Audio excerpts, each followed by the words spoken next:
எங்கடா போய் சாப்பிட போறீங்க? வீட்டுல தானே. இனிமே சாப்பிட்டு வந்தா நேரம் ஆயிரம். நம்ம வீட்டுல சாப்பிடலாம். கொஞ்சம் இருங்க. 5-6 பேர் சாப்பிடணும். சமைச்சு வச்சிருக்கியா?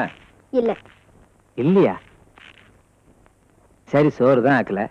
வெளியில போன ஆம்பளை வீட்டுக்கு வர்றப்ப மூஞ்ச கஞ்ச கழுவி பூ போட்டு வச்சு சந்தோஷமா இருக்கலாம்ல. மூதேவி மாதிரி வாசப்பள்ளியே உட்காந்துருக்குற. 5 நாளா சிவி சிங்காரிச்சு சீதேவியாத்தான் இருந்தேன். இன்னைக்கு தான் மூதேவியா இருக்கேன். ஏய், 5 நாளா எனக்கு தூக்கமே இல்லடி. கண்ணெல்லாம் காந்து கிடக்கு, மேலெல்லாம் வலிக்குது. அனாவசியமா ஏதாவது பேசி எனக்கு கோவத்தை வரவழைக்காத. இதெல்லாம் எட்டுப்பட்டி ஊர் சமாச்சாரம். இதில் நீ தலையிடாத. அப்ப அந்த ஊர் பிரச்சனையை தீர்த்துக்கிட்டு அலைய வேண்டியது தானே. என்ன எதுக்காக கட்டிக்கிட்டீங்க?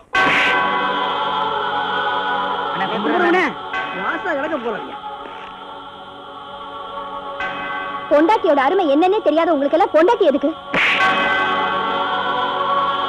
அடியே மாப்பிளை, தோல் இருக்க தூண்டுறா. அண்ணன் வருது. வாங்கண்ணே வாங்கண்ணே. அண்ணே, நாங்க போய் வெளியே சாப்பிட்டுக்கிறேன்.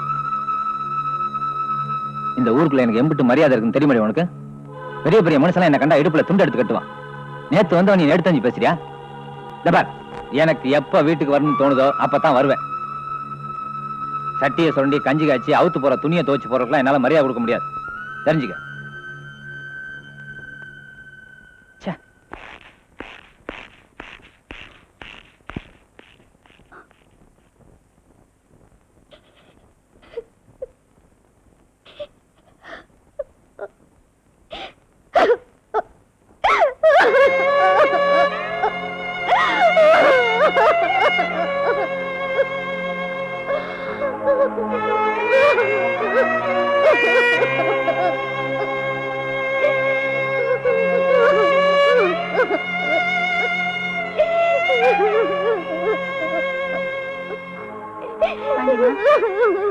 எந்திரிடி, அழுகாதடி. எந்திரி சொல்றேன். ஏங்க இப்படி வீம்பு பிடிச்சு வெடுக்கு வெடுக்கு பேசுற? அப்படி என்ன தப்பு செஞ்ச என்ன அடிக்கிறதுக்கு? நல்ல சீல துணிமணி உடுத்தலையா? அவருக்கு பிடிச்ச மாதிரி சோறாக்கி வைக்கலையா? இல்ல வீடு வாசல சுத்தமா வச்சுக்கலையா? அப்புறம் எதுக்கு என்ன அடிக்கிறாரு? புருஷனை சந்தோஷப்படுத்துறதுக்கு அது மட்டும் போதாதடி. ஆம்பளைங்க அவங்களுக்கு எம்பிட்டோ பிரச்சனைகள் இருக்கும். வெளியே போயிட்டு அவங்க வீட்டுக்கு வர்றப்ப சில சமயம் கோவமா வருவாங்க. நாம தான் சமாதானப்படுத்தணும். சில சமயம் எரிச்சலோட வந்து நம்ம மேலே எரிஞ்சு விடுவாங்க. நாம தான் தாங்கிக்கணும். கவலையோட வந்தா கண்ணீரை தொடச்சு விட்டு 4 வார்த்தை ஆறுதல் சொல்லணும். அவங்களுக்கு பிடிச்ச மாதிரி நாம கொஞ்சம் வளைஞ்சு கொடுத்தாதான் குடும்பம் விளங்கும்.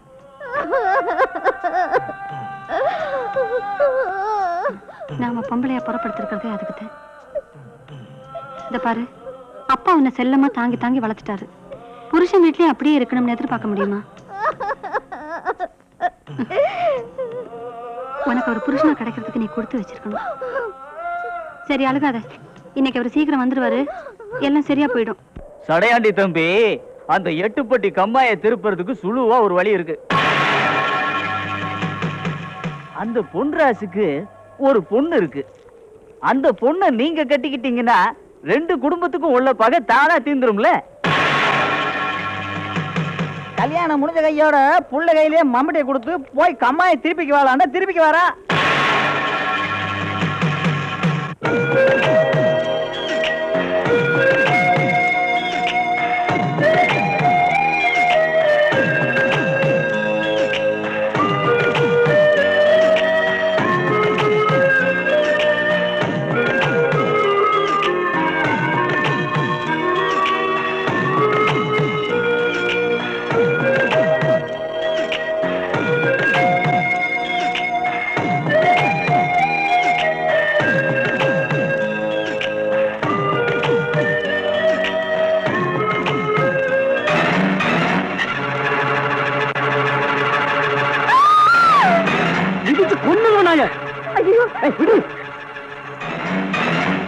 எல்லாம் நீ கொடுக்குற செல்லண்டி. நான் பாத்துருக்கிற மாப்பிள 500 பவுன் நகை போடுறேங்கிறா. 50 குழி வயக்காடு எழுதி வைக்கிறேங்கிறா. இவ பாத்துருக்காளே மாப்பிள, இவளுக்கு என்னடி செய்வா? ஒரு கூலிக்காரனை என் மாப்பிள்ளைன்னு சொல்லி சொல்றியா? ஒரு கூலிக்காரனை என் மாப்பிள்ளைன்னு சொல்லி சொல்றியா? ஒரு கூலிக்காரனை என் மாப்பிள்ளைன்னு சொல்லி சொல்றியா?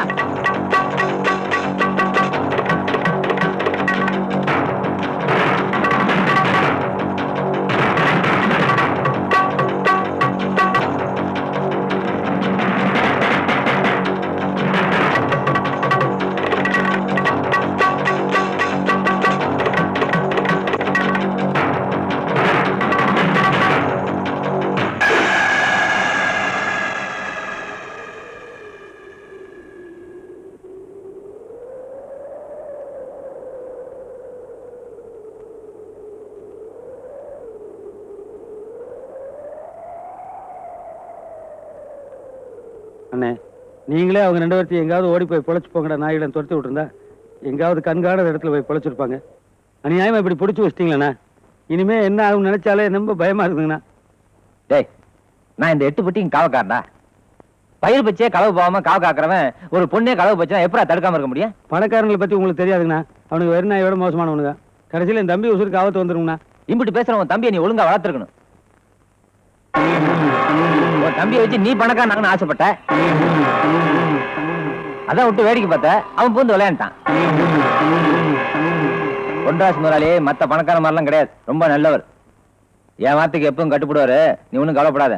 அவர்கிட்ட பேசி 2 பேத்து கல்யாணம் நானே முடிச்சு வைக்கிறேன். ஏண்டா சிங்கராசு, அறிவு கிருவி கெட்டு போச்சாடா உனக்கு? கூலிக்காரனுக்கு கூலி பத்தலன்னு சொல்லு, 2 மூட்டை நெல்லை கொடுப்போம். ஆனா அவன் கஷ்டப்படுறான்னு சொல்லு, 2 குழி வயக்காடு எழுதி வைப்போம். அதை விட்டுட்டு அவனுக்கு பொண்ணை கொடுத்து நடு வீட்டுல உடைய மாப்பிள்ளைய உட்கார வைக்க சொல்றிய, அது எப்படா நடக்கும்? முதலாளி நீங்க சொன்னதெல்லாம் காலையிலேயே மரத்தடியில் நின்று அண்ணங்கிட்ட விளாவறிய சொல்லிட்டுனுங்க. அவரு தான் கேட்க மாட்டேன்ட்டாருங்க. அண்ணா வாங்கண்ணா போலாம். பொண்ணு தான் நம்ம கூட இருக்குதுல்ல, ஒரு கோயில வச்சு தாலி கட்டிடலாம். வாடா கண்ணு போலாம். டேய், முதலாளி சத்தம் போட்டீங்களா? நான் உங்ககிட்ட ஒன்றும் பேசலீங்க, அண்ணங்கிட்ட தான் எனக்கு பேசிட்டு இருக்கேன். ஏன் முதலாளி நடக்காது? கூலிக்காரனை ஏன் கேவலமா நினைக்கிறீங்க? உங்க சொத்து பத்தெல்லாம் காவ காத்து பத்திரமா பாதுகாக்கணும் இந்த கூலிக்காரன் தான். வேகாத வெயில்ல ரத்தத்தை வேர்வையும் சிந்தி உசுரை கொடுத்து பாடுபட்டு நெல்லு சோளம் கேப்ப கம்புன்னு தவசு தானியத்தை மூட்டை மூட்டையா கொண்டாந்து உங்க வீட்டுல அடிக்க வைக்கிறோம் இந்த கூலிக்காரன் தான். நீங்க வெள்ளையும் சொல்லியுமா போட்டு தெரியுறீங்களே, இதை துவைச்சு மடிப்பு மாறாம கஞ்சி போட்டு கொடுக்குறோம் இந்த கூலிக்காரன் தான். இவ்வளவு செய்யற இந்த கூலிக்காரனுக்கு உங்க வீட்டு கட்டில ஓரமா உட்கார்றது மட்டும் அருகுதெல்லாம் போச்சாக்கும். இந்த பாரு சாமி, உங்க பொண்ணையும் விசாரிச்சிட்டேன். அவனா எந்த தப்பும் பண்ணல. உங்க பொண்ணு அவன் மேல ஆசைப்பட்டிருக்கா. கூலிக்காரனோ பணக்காரனோ ஆசைப்பட்ட 2 பேர்த்தையும் சேர்த்து வைக்கிறதா அந்த சிங்கராசோட சட்டம். இது நடக்கலன்னா எவ்வளவு பெரிய முதலாளியான நான் நிமிர்ந்துதான் நிப்பேன். அண்ணா இம்புட்டும் பேசி முதலாளிகளை ஒரே நாள் திருச்சி போடுவீங்களாக்கே? என்ன கல்யாணம் நடக்கிற வரைக்கும் இந்த 2 பேரும் என் கூட தான் இருப்பாங்க. வாங்கடா.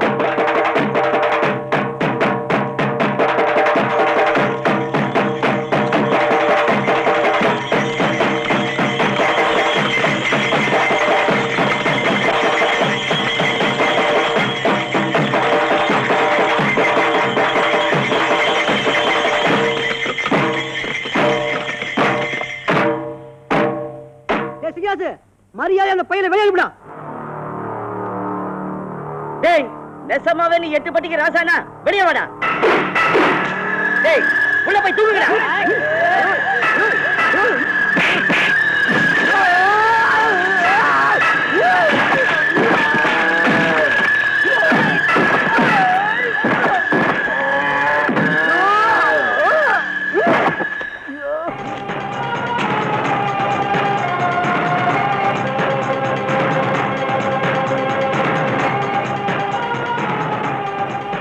அடைக்கல்னு கொடுத்துட்டா என் உசுரே போனாலும் காப்பாத்திடுவேன்.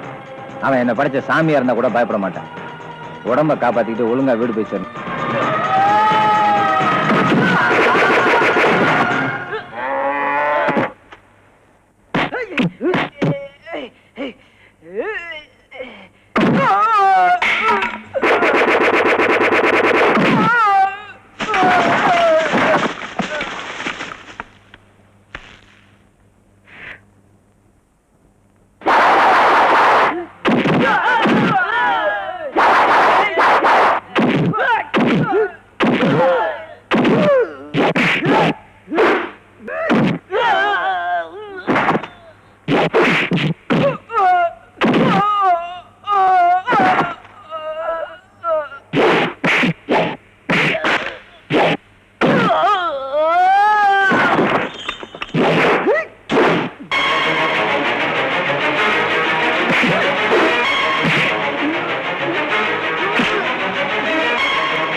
மாமு 8 அணா துட்டு கை தவறி சேத்துல விழுந்திருந்தா சீ போகலுதுன்னு விட்டுருக்கலாம்.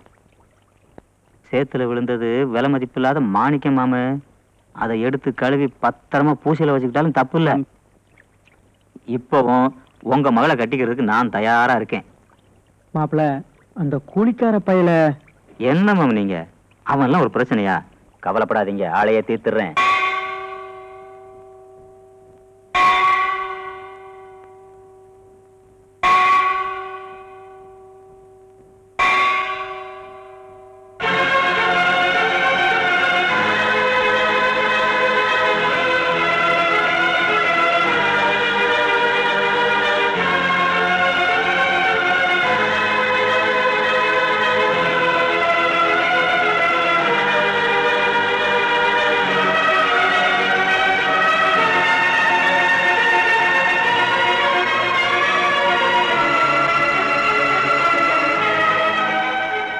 மாயாண்டி பணத்தை வீட்டுக்கு கொண்டு வராத, நேரா சுடுகாட்டுல உண்டு எரிச்சு.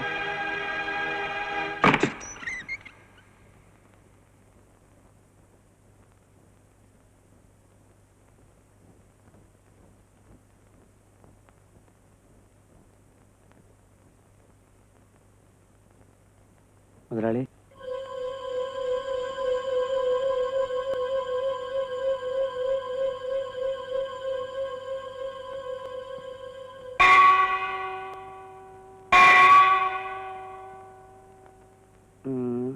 பயமா இருக்கு முதலாளி.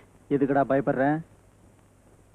டேய், உன் தம்பிக்கும் என் பொண்ணுக்கு கல்யாணம் நடந்தா நம்ம சம்மதி தானடா. அந்த சின்ன கழுதி 2 அவசரப்பட்டு செத்து போச்சுன்னா அதுக்காக நம்ம சொந்த விட்டு போயிருமா?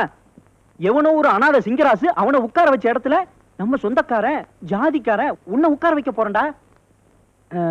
அதெல்லாம் நடக்குங்களா முதலாளி? ஏன் நடக்காத? அதுக்கு நீங்க விஷயம் வெளியில தெரிஞ்சிருச்சுன்னா சிங்கராசனை கொண்டு விடுவானுங்களே. டேய், மலைய வெடி வச்சு தகத்தாத்தாண்டா வெளியே தெரியும். நான் உளி வச்செல்லாம் உடைக்க போறேன், கமுக்குமாயிரும். என்னடா யோசிக்கிற? இல்லைங்க, மலை சிங்கராசு, வெடி நீங்க. ஆமா, உளி யாருன்னு புரிய மாட்டேங்குதே. ஆனா அது நீதான்டா. ஓஹோ ஹோ, இப்ப எல்லாம் எனக்கு சப்ஜெக்டா புரிஞ்சு போச்சுங்க. நான் சொல்றபடி செஞ்சேன்னு வச்சுக்க, இந்த 8 பட்டிக்கு நீதான்டா ராசா. சரி சரி. இன்னும் என்ன கைய கட்டிக்கிட்டு நிக்கிறவன் துண்டை தூக்கி தோல்ல போடுவியா? நீங்க ஒரு வார்த்தை சொன்னா பார்த்தாதா நான் போட்டுக்க மாட்டேனா? எப்படி பாத்தீங்களா? ஏமாதினி, அது என்ன கீரை? முருங்கைக்கீரை. நீங்களும் முருங்கைக்கீரையா முருங்கைக்கீரை சாம்பாரா தான் பண்ணி போடுறீங்க. ஆனா சிங்கராசன் உங்களை திரும்பி கூட பாக்குற மாதிரி தெரியலையா? ஐயே, என்ன மாமா இது? சட்டி எல்லாம் கழுவிட்டு இருக்கிற? சட்டிகளை ஒரு கக்கூஸ் மாதிரி கேவலமா ஐயாங்கிற. போங்கடி வேலை பாட்டு. சட்டி கழுவுறப்ப உனக்கு இம்புட்டு இல்ல. போடே. போறவளுக்கு கல்யாணமா அதுல 3 மாசம் தெரியுங்களா? உனக்கு எப்படி தெரியும்? வைத்தீஸ் நம்ம இல்ல, அவதான் சொன்னா. நம்ம சிங்கராசன் அடிக்கடி சின்னமனூருக்கு பஞ்சாயத்துன்னு போயிட்டு இருக்காரு. அங்க எவ்வளோ ஒருத்தைய வச்சு குடும்பம் நடத்திட்டு இருக்காருன்னு ஊருக்குள்ள பேசிக்கிறாங்க. ஈர வரகா இருக்குன்னு பார்த்தா காஞ்ச வரகு மாதிரி கப்புன்னு பத்துது.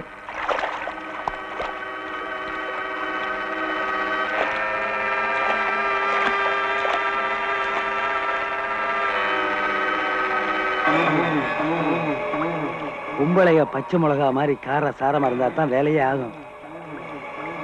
நீங்க இப்படி ஊமையாவே இருக்கக்கூடாது. எப்பவுமே 4 வார்த்தை நறுக்குன்னு கேட்கணும். இல்லைன்னா ஆம்பளைய கடுக்கா கொடுத்துருவாங்க. மதனே, நான் சொன்ன அண்ணன் சண்டை கட்டிட்டு இருக்காதீங்க. ஆனா அதுக்காக கேட்க முட்டுறாதீங்க. பொம்பளை மனசுல வெரிசல் விட்டுருச்சுன்னா குடும்ப அப்புறம் எங்க நிம்மதியா இருக்கேன். அடடா, பட்டு துணியில தண்ணீர் தெளிச்சு சுத்தி வச்ச மல்லிகைப்பூ மாதிரி சும்மா கும்மன் இருக்காளே. இவ்வளவு கண்ணுக்கு லட்சணமான பொண்டாட்டியை காய போட்டு அந்த பரதேசி பைய காடு வழி நனைஞ்சிட்டு இருக்கானே பைத்தியக்காரன். லேசா உரசுனதுக்கே கிருகிருன்னு வருது. ஒரே ஒரு நாள் இவ கூட குடும்பம் நடத்திட்டு செத்துட்டாலும் பரவாயில்ல, சாகிறதுக்கு முயற்சி பண்ணுவோம்.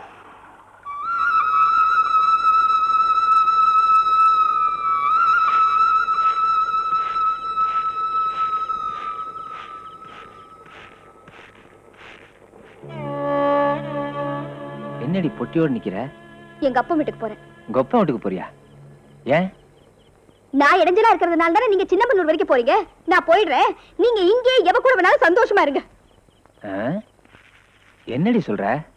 ஆடு எங்க போகுது, கெடை எங்க இருக்குன்னு எனக்கு இப்பதானே புரியுது. தலை நெத்தம் கலைஞ்சு வர்றதும் முகம் வேர்த்து வர்றதும் காடு கரைக்கெல்லாம் காவலுக்கு போறதுனால தான் நான் இத்தனை நாள் நினைச்சிட்டு இருந்தேன். இப்ப வேற எப்படி நினைக்கிற? நினைக்கிறதுக்கு என்ன இருக்கு? சின்னமனூர்ல எவ்வளையோ வச்சிட்டு இருக்கீங்கன்னு சொல்றேன். அரஞ்சனா, உனக்கு அப்படி யாரு சொன்னது? ஊரே சொல்லுது. நீங்களும் ஆம்பளை தானே, தினம் உப்பு காரம் போட்டு தானே திங்குறீங்க. எல்லா சுகத்தையும் அனுபவிக்க வேண்டிய வயசு தானே உங்களுக்கு. அப்படி இருக்கிறப்போ கல்யாணம் ஆகி 3 மாசம் ஆகியும் பொண்டாட்டிய பத்தி நினைக்கவே இல்லைன்னா அதுக்கு என்ன அர்த்தம்? அறிவு கிட்ட நம்ம பேசாத. போகல. இல்ல, நான் இனிமே இந்த வீட்டுல இருக்க மாட்டேன். நான் எங்க அப்பா வீட்டுக்கு போறேன். அப்பதான் நீங்க காவ காக்குற லட்சம் ஊருக்கு எல்லாம் தெரியும். ஊருக்குள்ள எல்லாரும் விட்டு பிரச்சனையை தீர்த்து வைக்க வேணாம். என் பொண்டாட்டி வீட்டை விட்டு வெளியே போயிட்டா கட்டின பொண்டாட்டி வச்சு பொழைக்க வைக்கல. என்ன பத்தி ஊருக்குள்ள தப்பா பேச மாட்டான். நாளைக்கு என் பேச்சு எவடி கேப்பான்? போடி உள்ள. முடியாது. போடி உள்ள. போடி. போங்கறல. எதுக்கு அடிச்சு பல்லல ஓடி. ஏண்டா மாரிமுத்து, அந்த சிங்கராசு பயலுக்கு அவன் பொண்டாட்டிக்கு நடுவுல பலமா ஒரு ஆப்பு வச்சுட்டா போல் இருக்க. ஆனா நம்மள சின்ன ஒளிதானுங்கண்ணா, அப்படி லேசா தட்டி தட்டி தானே கொண்டு போகணும். இல்ல நாய, விரல ஒடிச்சுடாதா இருக்குங்களா? மாரிமுத்து, இந்த ஒரு பீடி குடி. ஐயோ, நம்ம முன்னாடி எப்படி நான் பேடி குடிக்கிறது? பரவாயில்ல குடுறா. ஓஹோ, இப்ப நிலைமை அப்படிங்களா? ஆமா, அப்படித்தான் வச்சுக்கோ. டேய், அதையாட தூக்கி எறிஞ்ச? அண்ணா, நம்மளுக்கு இந்த பீடி கொடுங்கண்ணா. இது எச்ச பீடிடா. நம்மளுக்கு எச்ச பீடி குடிச்சே பழக்கமாயிருச்சுங்கண்ணா. உன்னை திருத்த முடியாது. என்ன வெக்கமா? இல்லைங்கண்ணா, மரியாதை. இருக்கட்டும் இருக்கட்டும். டேய் மாரிமுத்து, நான் அந்த சிங்கராசு பையில அட்ரஸ் இல்லாம ஆக்கிடுறா. மத்ததெல்லாம் நான் பாத்துக்கிறேன். கவலையே படாதீங்கண்ணா. நீங்க மட்டும் இப்படி தைரியம் கொடுத்துட்டே இருங்கண்ணா. அப்புறம் நான் ஓடி ஓடி ஓடி ஓடி எங்க போய் நிக்கிறேன்னு பாருங்க. என் மதினி வயித்துல புளிய கிடைக்கிறதுக்கு ஒரு வயிற்று புள்ள தாச்சி அனுப்பிச்சிருக்கேன். பிள்ளைக்கு 9வது மாசம் தாயே. பேர் காலத்துக்கு பிறந்து விட்டு கூட்டு போறேன். ஏன் பாண்டியம்மா, நீ வாக்கப்பட்டு வந்து 3 மாசம் ஆச்சு, இன்னும் மாங்க அங்க கிடைக்கல? பெருசா ஒரு பிள்ளை பெத்து போடாதா, இல்லன்னா மலடின்னு சொல்லி போடுவாங்க. வாரேன். சும்மா ஊருக்கு போயிட்டு வந்தேன்னு சொன்ன மாதிரிதான் இருக்கேன். ஆனா போட்டது விச ஊசி இல்ல, வேலை செய்யாம இருக்குமா?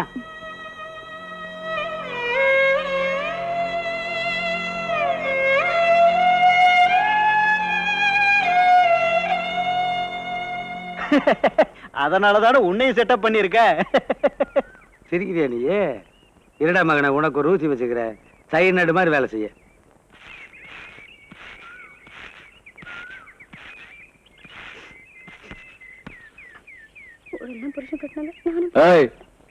சோத்த போடு. ராசகாப்பேட்டில் ஒரு பிரச்சனை ஆகி போச்சு, பஞ்சாயத்து போகணும்.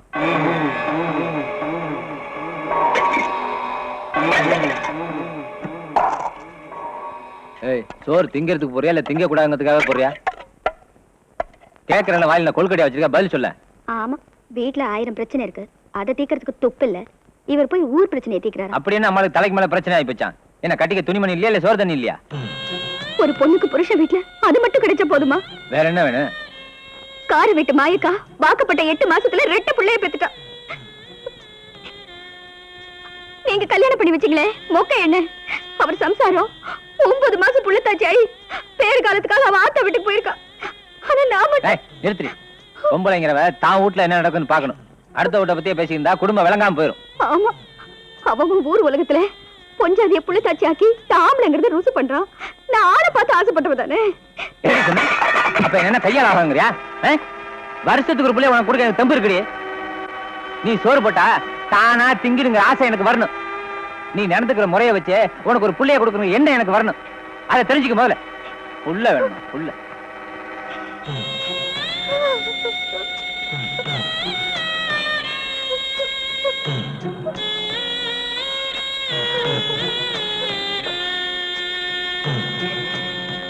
போயிட்டா, போய் நம்ம விளையாடுப்போ. ஐயா மகனே, என்ன நடந்தது? சே வர வர சிங்கராசனுக்கு புத்தி கெட்டு போச்சுன்னு நினைக்கிறேன். இல்லைன்னா கண்மை பூசி அழகு பார்க்க வேண்டிய உங்க கண்ணுல கண்ணீரை வரவழைச்சு போவாரா மனுஷன்?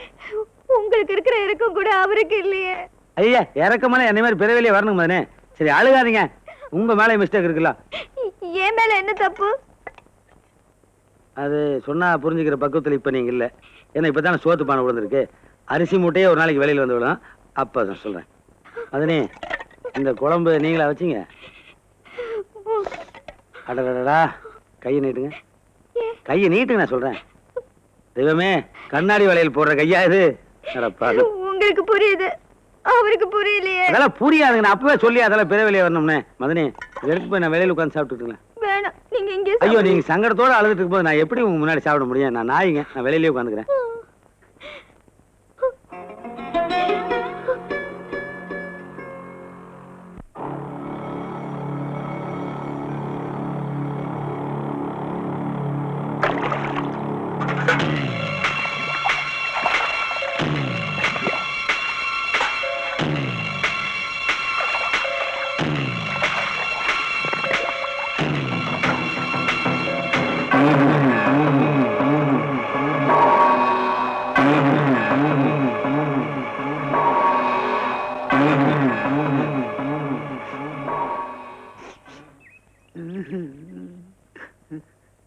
ஏய், என்னடா சின்ன பிள்ளை மாதிரி அழுதுட்டு இருக்க? உட்காரு.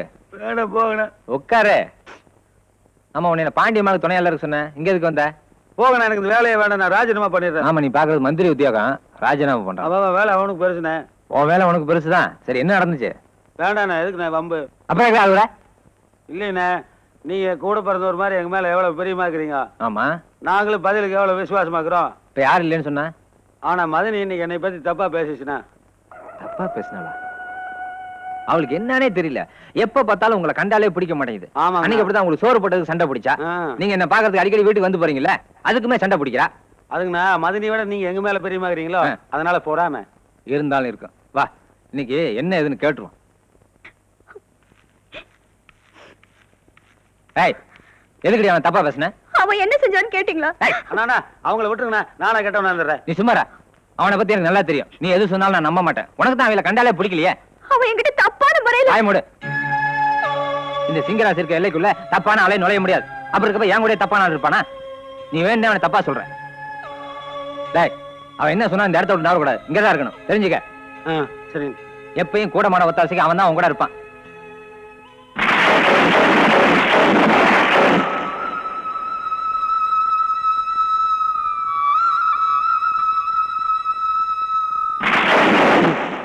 நீங்களும் கண்ணீரும் கம்பளையுமா என்னை பத்தி எவ்வளவோ எடுத்து சொன்னீங்க. ஆனா அண்ணன் நம்பல பாத்தீங்களா? ஏன் சிறு வயசுல இருந்து நாய் மாதிரி காலையே சுத்தி சுத்தி வந்து நம்ப வச்சிருக்கோம்ல. திடீர்னு மேல எனக்கு ஒரு ஆசை வந்து இனிமேல் வர்றதுன்னு அது ஏற்கனவே வந்துருச்சுல்ல. நான் உன் கையை பிடிச்சி இழுத்தாலும் அதை போய் நீ சொன்னா அவர் நம்ப மாட்டார். ஏன்னா நம்ம நாட்டு ஜனங்க ஃப்ராடுகளை தானே முதல்ல நம்புறாங்க. இந்த மாதிரி எல்லாம் பேசுறதுக்கு உனக்கு அசிங்கமா இல்ல? என்ன அசிங்க? கல்யாணமான புதுசுல பொண்டாட்டி கிட்ட எப்படி நடந்துக்கணும்னு அவனுக்கு தெரியல. ஆனா புருஷங்கார கோவதாவமா இருந்தாலும் கூட நாம எப்படி அனுசரிச்சு போறோம்னு உனக்கு தெரியல. அப்புறம் இந்த மாதிரி அசிங்கங்களை இடையில கொண்டு உழவாட்டு தானே செய்யும். எங்களையாவது அனுசரிச்சு போகணுமா வேண்டாமா? அவங்க இல்லன்னா நான் இல்ல. என் உடம்பு உசுறு எல்லாமே அவங்களுக்கு தான். அதுக்கப்புறம் தான் நீ. கட்டிய சொண்டி கஞ்சி காய்ச்சி அவுத்து போற துணியை துவச்சு போறதுக்குலாம் என்னால மரியாதை கொடுக்க முடியாது. எப்பயும் கூடமான ஒத்தாசைக்கு அவன் தான் அவன் கூட இருப்பான்.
முதலாளி, பாண்டியம்மா செத்தாலும் மட்டும் பத்தாதுங்க, சிங்கராஜ் மேல பழி விழுகணும். அவன் தான் அடிச்சு கொண்டு ஓட்டான்னு நான் ஊருக்குள்ள போய் சொல்லிட்டு வந்துடுறேன். நீங்க என்ன பண்ணுங்க, இனிமேல மாரிமுத்து தான் 8 பட்டிக்கு காவல்காரன்னு தமக்கு அடிச்சு சொல்லிருங்க. அப்பதானுங்க நான் வந்து 8 பட்டிக்கு ராசாவாக முடியும். ஐயோ, சிங்கராசன் எங்க மதனி அடிச்சு கொண்டு போட்டாரு.